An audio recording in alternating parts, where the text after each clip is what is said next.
Assalamu alaikum wa rahmatullahi wa barakatuhu. ‘Yan uwa barkanmu da wannan lokaci sannun mu kuma da sake saduwa a wannan tasha ta ku mai albarka. Wanda insha Allah kamar yadda kuke gani a title ɗin wannan bidiyo zan yi maka bayani dalla-dalla ta yadda za a yi ka zama data analysis tun daga farko menene data analysis, waye data analysis, ta yaya za ka zama data analysis, menene amfanin data analysis a cikin al'ummar mu da kuma ta yaya ake samun aiki na data analysis har ka rinka making money kana zaune a gida online ko kuma kana aiki wa kamfanonuwa. Data analysis course ne mai matukar amfani a wannan lokaci kuma a wannan zamani domin ko course ne da ake matukar neman shi a kamfanonuwa da kuma dai masana'antu da suke yin businesses duka suna buƙatar data analysis. Kai hatta gwamnati tana buƙatar data analysis ba don komai ba saboda shi yake taimaka musu wajen sanin me zai faru nan gaba ko kuma me ya faru a baya duka da ta hanyar analysis ake gane wannan abu. Na san ko da a cryptocurrency kada ana cewa analysis why analysis, fundamental analysis, technical analysis, to daga nan ya kamata ka gane cewa analysis is the most powerful thing mutane za su rinka amfani da shi wajen yanke decision making abin da zai faru ko kuma abin da ya faru nan a baya sannan su yi amfani da wannan bayanin wajen yanke abin da zai faru a nan gaba. To data analysis iya ɗaya daga cikin the most powerful skills da ake nema a duniya baki ɗaya wanda kuma akwai ƙarancin masu karatun wannan course ɗin a duniya yanzu. Mafi yawanci idan ka duba za ka ga turawa ne masu karatun wannan course ɗin saboda sun san muhimmancin su. Hausawa mu ba su cika wayewa da irin karatun waɗannan kwasa-kwasan su data analysis, cyber security da sauransu ba.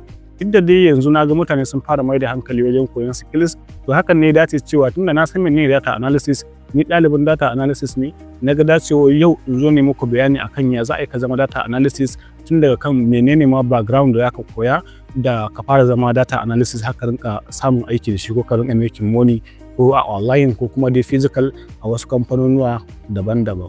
Abu na farko da ya kamata ka fara sani shine menene data analysis. Mukan ji ana yawaita faɗin kalmomin data analysis ko data analyst amma ba mu san ainihin me wannan kalma take nufi ba. Kawai dai mun fahimci dai akwai data kuma akwai analyst a ciki. To a takaice na san kun san menene data. Idan aka ce data ana nufin bayanai ba data irin wacce muke sawa a waya ba. Data ana nufin data ta bayanai. Ma'ana duk wani information da ya shafi kamfani ko ma'aikatar gwamnati ya hatta a karan kanka duk wasu bayananka suna nufin data. Za ka ana cewa biodata da sauransu da kuma sunanka, number wayanka, email address ɗinka da waye data ne a wajenka. To akwai kamfanoni su ma da suke da abubuwa na business ɗinsu waɗanda ake ce musu information ɗinsu na kamfani kenan wanda shine data ɗinsu. To waɗannan abubuwan su ake nufi da data. Duk wani bayani da ya kunshi wani kamfani ko wata masana'anta ko gwamnati ko a karan kanku iya nufin data ne. Analysis ko na san me kuke nufi analysis. Analysis ana nufin nazari ne da kuma fassara bayanai ta hanyar da ya dace domin yanke shawarwari. To a takaice data analysis iya nufin nazari da kuma fassara bayanai ta hanyar da ya dace domin taimakawa kamfanoni wajen yanke shawarar abin da za su yi a nan gaba. Wannan shine a takaice abin da ake nufi da data analysis. Sannan kuma waye data analyst? Data analyst shi kuma shine wanda yake zuwa ya tattara waɗannan bayanan ya je ya gyara su ta hanyar da ya dace sannan ya analysis ɗinsu da ya yi organizing ɗinsu ya analysis ɗinsu sannan ya fitar da report wa kamfani domin ya yanke hukuncin abin da zai yi a nan gaba. Zan ba ku misali da aikin data analysis. Zan ba ku misali kamar haka. Misali na farko shine ka ɗauka cewa kamfani ne yake so ya gano dalilin da ya sa tallansu baya aiki. Wannan zai iya kasancewa ya biya kamfanin Facebook, Instagram, TikTok, Twitter da dai sauran social media platform da muke da su yi masa sponsor ad. Kun ga idan za ku rinka ganin idan kuna hawa Facebook ko Instagram ko kuma TikTok a 'yan kwanakin nan za ku rinka ganin yawan ana sa wani sponsor ad. Kuna cikin tafiya sai ku rinka ganin wani posting ko wani bidiyo an ce muku idan kuna so ku yi kaza ku danna kaza ku yi join din mu kaza da kaza. Wani ma ba mutumin ne ainihin fuskar wanda aka ɗaura kan bidiyon ba shine ainihin wanda yake da alhakin yin wannan abun ba. Okay? To wannan shi ake nufi da sponsor ad. Ka biya kamfanin social media su yi maka advertising, su tallata maka kayanka a social media domin mutane su gani su sai wannan kayan naka through wannan advert ɗin da ka biya aka yi maka. To wannan shi ake nufi da sponsor ad. To a lokacin cewa kamfani ya biya kamfanin Facebook su yi masa sponsor ad daga ƙarshe sai ya biya kuɗin misali ya biya miliyan guda a yi masa sponsor ad amma daga ƙarshe baya samun sales. Kayan da ya ɗora ɗin ba a siya kayan a wannan lokacin ko kun gane? To a daga ƙarshe kai a matsayin kan data analysis kamfani zai neme ka ya ce yana so ka gano masa dalilin da ya sa ba a siyan wannan kayan nashi. To kai kake da alhakin ka je ka tattara data ɗin daga Facebook, ka duba bayanan nasu daga kan account ɗin nasu da suka yi running wannan ad ɗin, ka duba bayanansu gaba ɗaya, ka duba abubuwan da mutane suke faɗa, ka yi analysis, ka samu datan ka ɗaura ta akan Excel ɗinka, ka yi cleaning data ɗin nan, ka yi organizing ɗinta, sannan kuma ka zo ka yi analysis ɗinta, sannan ka fitar da trends, ka yi visualization, sannan ka yi dashboard ɗinka, ka je ka yi reporting wannan kamfanin. Shi kuma ta nan ne zai gano dalilin da ya sa ba a siyan wannan kayan nashi, sai ya gyara a nan gaba. Wannan shine a taƙaice yanda misalin data analysis yake aiki. To data analysis aikinsa shine yana fara daga data collection. Data collection shine tattara bayanai. To wannan data ɗin da in ce muku, to tattara wannan bayanan da za ka yi na ka samu datan nan ko dai daga kamfani ko daga website ko daga surveys ko daga ina ne dai, shine data collection. Ka je ka karɓo data ɗin, ka nemo datan da za ka yi amfani da shi wajen yin analysis ɗinka, to shine data collection. Sai kuma data cleaning, shine ka tattara bayanan, bayan ka tattara bayanan sai ka gyara su. Akwai za ka iya ganin data mara kyau a ciki, wasu abubuwa marasa kyau a ciki, duk za ka yi amfani da Excel formulas da functions wajen gyaggyara su da ciccirewa abubuwan da ba su dace ba da ba a buƙatar su a cikin datan nan, kai organizing ɗinta in a table format, sannan sai ka zo kuma ka yi visualization. Bayan ka yi visualization ta hanyar creating tables ɗinka ko ta hanyar pivot tables ne ko ma ta ina ne dai, kai ka san lokacin da yanda za ka je ka yi wannan visualization ɗin naka. Daga ƙarshe sai ka je ka yi analysis, sai ka yi creating dashboard ɗinka, sannan ka yi presenting result ɗinka wa kamfani, shi kuma sai deciding me ya kamata ya yi a nan gaba. To wannan shine a taƙaice yanda data analysis yake da kuma yanda data analysis yake aiki. Na san abu na gaba za ka tambaye ni cewa ya za in zama data analysis. Wannan abu ne mai sauƙi.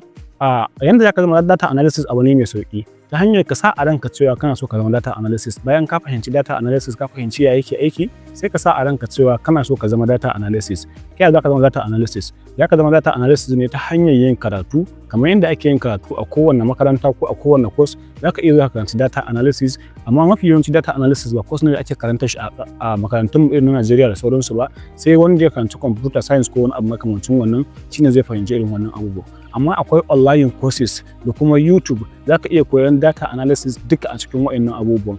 Za ka iya koyon duka wani practical da kake so koya, tun da kan Excel, Power BI, Tableau, SQL, Python, duk za ka iya koyon waɗannan skills ɗin da ake amfani da su wajen yin data analysis akan manhajar YouTube. Wanda a matsayin wanda yake ɗalibin data analysis, daga nan na fara koyon data analysis ne akan manhajar YouTube. Daga nan sai na je na fara wannan code kwasa-kwasai wanda ake yin su a irin su Coursera, Udemy, Google da sauransu. To za ka je kai searching a Udemy ko Coursera, sai ka je kai running irin wannan Google data analysis, ka samu certificate ɗin da zai presenting cewa yes, ka yi karatun data analysis. Za a iya ɗaukan ka aiki daga ƙarshe a matsayinka na data analysis bayan ka samu experience, ka ƙware akan wannan aikin. Okay, sannan kuma akwai kwasa-kwasai na wanda ake biyan kuɗi. Za ka ga akwai expert wanda suka iya data analysis sosai. Za ka biya su kuɗi su rinƙa koya maka data analysis online, ba ma sai ka je ka physical ka koya ko wani abu makamancin wannan ba. To akwai gurare da yawa da za ka koyi data analysis, musamman kamar da hankali wajen practical akan YouTube. Akwai videos sun fi miliyan guda wanda ake yin su gaba ɗayan su akan data analysis. Idan kana jin Turanci, akwai su bila adadin da su nan. Kai ko ma da wani yare kake so za ka samu, har da Hausa duka akwai su wanda suke koyarwa. Idan kai Bahaushe ne wanda baka gane Turanci sosai, ina recommending ɗinka akwai Hausawanmu da suke koyar da data analysis courses. Akwai bootcamps da yawa, kamar Oga Ahmad Aminu Ahmad. Idan kai searching ɗinsa a YouTube, sunan shi kenan Ahmad Aminu Ahmad, za ka ga bootcamps daban-daban da yayi na ɗalibansa, wanda mu ma muna ɗaya daga cikin wannan ɗaliban nashi. Product ɗinsa ne da ya fitar a kamfaninsa na Hamad Technologies, wanda kai ma za ka iya zuwa ka koyi wa'annan abubuwan duka a cikin wannan YouTube channel ɗin tashi. Akwai su daban-daban, sai ka zaɓi wanda kake so ka kalla kuma ka koya a cikin aminci, cikin sauƙi. Sannan kuma akwai su da The Analyst da sauransu, duka wa'annan turawa ne wanda suka ƙware sosai akan harkar data analysis.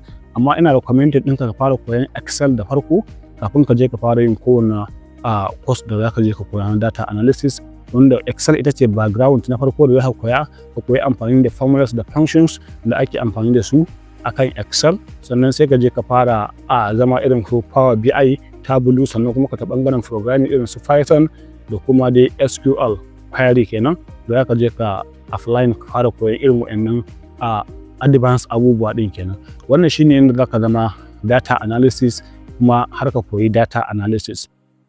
To na gaba shine na san me zaka tambaye ni cewa bayan ka gama koyon data analysis to ya za ka samu aiki a matsayin kan data analysis. Wannan tambaya ce mai sauki ita ma. Abin da kake buƙata kawai experience.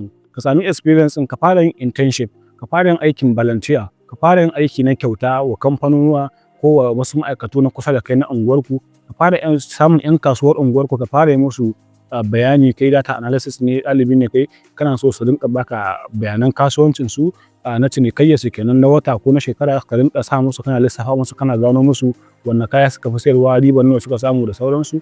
Duk a matsayinka na data analysis za ka iya yin wannan abin cikin sauƙi, cikin aminci a cikin unguwarku, ko kuma ka rinƙa ma samun akwai data daban-daban da za ka rinƙa samun inda ake samun free sources da za ka rinƙa zuwa kana downloading datas, kana analyzing ɗin wannan data ɗin a cikin sauƙi, kana practicing abinka lafiya ƙalau ba ka da matsala.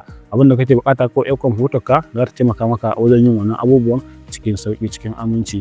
To bayan kai wannan insha Allahu ka sami experience, kana zaune in dai ka samu CV ɗinka mai kyau, akwai background a ciki da sauransu na ka iya aikin, za ka rinƙa applying aikinka irin su Upwork, Fiverr, freelancer.com da dai sauran freelancing platform. Akwai ana neman data analysis sosai a cikin wa'annan kusa a website ɗin. Za ka je ka koya kai ma kuma ka rinƙa zuwa ana ɗaukan ka aiki kana yi. Sannan akwai kamfanonuwa da za ka iya zuwa ka nemi aiki da su ko da turawa da sauransu. A ɗalibanmu da yawa akwai wanda sun fita waje yanzu haka an ɗauke su suna zuwa suna yin aikin data analysis kuma ana biyan su da kuɗaɗe masu matuƙar yawa. To wannan shine a taƙaice yanda ake zama data analysis cikin aminci. Na san insha Allahu yanzu ka samu background na menene data analysis, why data analysis, ya ake yin data analysis, wace hanya zan bi in koyi data analysis, kuma idan na koyi data analysis ɗin ta ya zan je in sai da wannan skills ɗin na rinƙa samun kuɗi da shi. Na san na tattauna waɗannan abubuwan aƙalla guda 5 a cikin wannan bidiyo namu, wanda insha Allahu za mu ci gaba da yin bidiyo daban-daban na wayan muku da kai akan waɗansu abubuwa irin waɗannan kwasa-kwasan da ake matuƙar nema a wannan zamani da muke ciki a halin yanzu. Okay, kada ka manta da liking da share idan wannan bidiyon ya burge ka, ka danna mana alamar liking, ka yi subscribe na wannan tasha tamu domin ƙara mana ƙarfin gwiwa. Kuma idan kana tambaya kada ka damu ka yi ta a comment section ɗinka, insha Allahu za ka zo mu amsa maka wannan tambayar cikin aminci insha Allahu. Sannan kuma idan kuna so na yi muku bidiyo akan wani abu shi ma za ku iya dai still zuwa ƙasan comment section ku faɗa min wani bidiyo kuke so a yi muku nan gaba. Insha Allahu ni kuma zan samu na yi muku wannan bidiyon cikin aminci. Farin cikin ku shine namu. Sai mun haɗa a bidiyo na gaba. Ni naku ko da yaushe Fahat Umar.